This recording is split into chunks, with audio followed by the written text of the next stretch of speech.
సౌలా అని పిలిచి ఆయనతో మాట్లాడుతూ ఉన్నాడు. ఈరోజు దేవుని పని కొరకు నియమించబడినటువంటి సౌలు పౌలుగా మార్చబడి అనేక సంఘాలను స్థాపించాడు. ప్రభు కొరకు సాక్షిగా నిలబడడానికి అనేక ప్రాంతాలకు వెళ్ళి ఎక్కడైతే ఎవరినైతే హింసించిండో ఆ ప్రాంతాలకే వెళ్ళి ఏం చెప్తున్నాడో తెలుసా?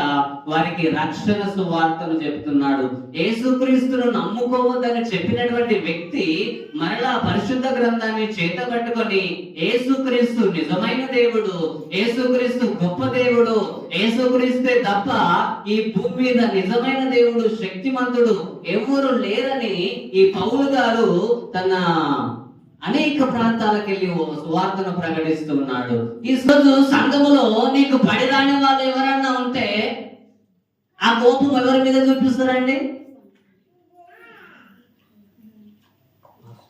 వాళ్ళ మీద, పాస్టర్ల మీద చూపిస్తారు. మీరు బాగానే ఉండి సంఘములో ఉన్న మనందరం బాగానే ఉండి కొనసాగుతూ ఎవరితో మాట్లాడడం లేదు కాబట్టి, వాళ్ళతో నాకు పడిరాదు కాబట్టి, వాళ్ళ దగ్గరికి నేను వెళ్ళను కాబట్టి ఇప్పుడు నేను ఎక్కడికి వెళ్తాను అనుకుంటారు మనుషులు?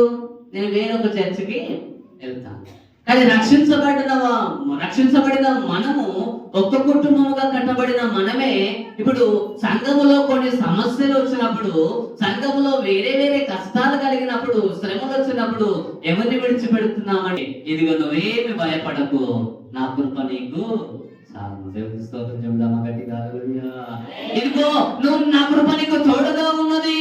నువ్వు ఎక్కడికైతే వెళ్తున్నావో, ఏ ప్రాంతానికైతే వెళ్ళి సువార్తను ప్రకటిస్తున్నావో, ఎక్కడైతే దేవుని యొక్క వాక్యాన్ని, నా వాక్యాన్ని ప్రకటిస్తున్నావో, నువ్వు అక్కడ భయపడవలసిన అవసరం లేదు. అక్కడ నువ్వు నిలబడు, నీకు నేను తోడుగా ఉంటాను, నేను నడిపిస్తాను, నేను బలపరుస్తాను. ఎందుకంటే నా కృప ఎల్లప్పుడూ నీకు తోడుగా ఉంటది, నువ్వు భయపడవలసిన అవసరము లేదు అంటూ ఉన్నాడు. ప్రియులారా, ఈరోజు కూడా సంఘములో మనల్ని, లేదంటే సమాజంలో మనల్ని నిందించే వాళ్ళు, మనల్ని హేళన చేసే వాళ్ళు, మనల్ని నిరుత్సాహపరిచే వాళ్ళు, మనల్ని అవమానించే వాళ్ళు ఎంతమంది అయినా ఉండొచ్చు.